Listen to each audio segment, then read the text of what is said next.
কালকে রাত 2:30টার সময় এসে পৌঁছেছি বালিতে, বালির উবুদে, এবং তারপর আজকে সকালে আবার রওনা দিয়েছি। উবুদে বেশ কয়েকটা জায়গা দেখার রয়েছে, সেগুলো দেখব। তার মধ্যে অবশ্যই উবুদ মার্কেট রয়েছে, সুইংস রয়েছে, আরও কয়েকটা দেখার জায়গা রয়েছে, ওগুলো দেখব এবং তারপরে তোমাদেরও দেখাতে থাকবো, প্রত্যেককে দেখাতে থাকবো। বালিতে আজকে আমাদের প্রথম দিন, তবে আমাদের এই ট্যুরের সেকেন্ড দিন হচ্ছে আজকে। আজকে উবুদে রয়েছি, বালির উবুদ। বেশ কয়েকটি জায়গা আমরা আজকে এক্সপ্লোর করব। কিন্তামণি ভিউ রয়েছে, আলাহা সুইং রয়েছে যেখানে আমরা প্রথম যাব, উবুদ সুইংও রয়েছে। এখন দেখা যাক আমি দুটো সুইংয়ে যাব কিনা, আর কতটা সুইং করতে পারবো সে সম্পর্কে আমার কিন্তু নিজের উপর একদম ভরসা নেই। যাই হোক, চলেছি, যা যা এক্সপ্লোর করবো অবশ্যই দেখাতে থাকবো।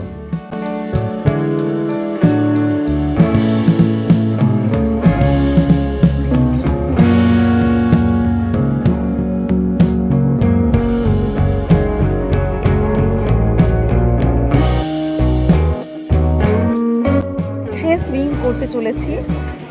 আমার ভীষণ ভয় করছে, কারণ আমার এমনিতেই ভার্টিগো প্রবলেম রয়েছে, তবুও একটু সাহস করেই করতে চলেছি। যে ড্রেস আপ হয়ে গেছে, আমার রেড ড্রেস আমার বড়ই প্রিয়, সেই জন্য পরেছি। আমার এখনো টার্ন আসেনি, দেখা যাক।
কিন্তামণি ভিউ পয়েন্ট, এটা বালি দ্বীপের উত্তর পূর্বে অংশে অবস্থিত।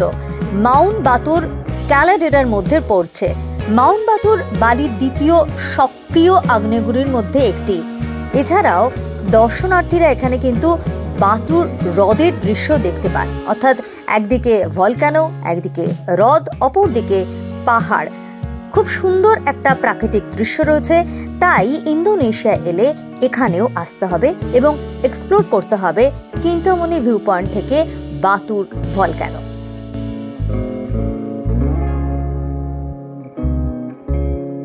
এখানেই শেষ নয়, আরো বেশ কয়েকটি জায়গায় কিন্তু আমরা ঘুরে ফেলেছিলাম।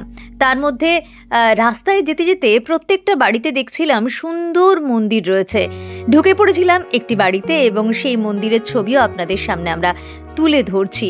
এছাড়াও কিন্তু আর যেসব জায়গাগুলো আমরা এক্সপ্লোর করেছি তা এক এক করে পরবর্তী ব্লগগুলোতে জানাতে থাকবো।